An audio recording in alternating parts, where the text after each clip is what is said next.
काय जेलमध्ये ठेवले.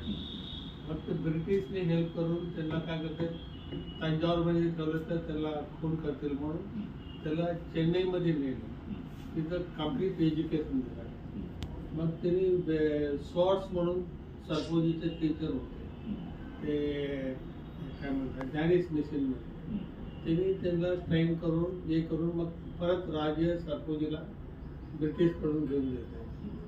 मग ते त्याला आणि ते राज्याचं काय करते, तुम्हाला तंजावर राज्य म्हणलं तर इथून कोलरमूर रिव्हर आहे, पांडिचेरीचा तोपर्यंत होतं. तिथं ईस्टर्न साईडमध्ये सी साऊथ बॉर्डर आहे.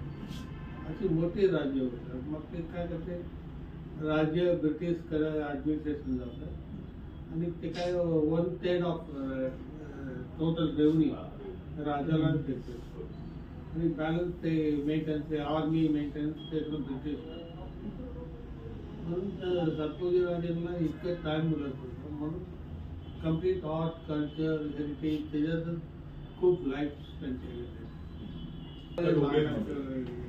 पहिल्यांदाच भारतात पूर्ण नाटक सादर झालं होतं ते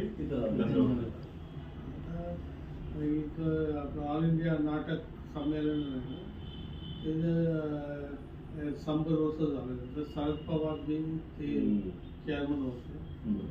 मग मला सांगितलं नाही ते इथे लोकांना माहिती नाही. ते सांगलीमध्ये पहिलं नाटक झालं, सांगलीमध्ये कार्यक्रम होणार होता.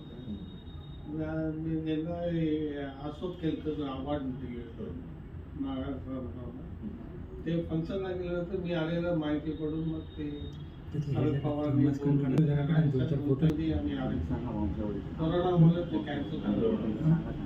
लास्ट इयर परत ते हे करून मुंबईहून सगळे आलेले होते, मोठे कार्यक्रम छान झाले.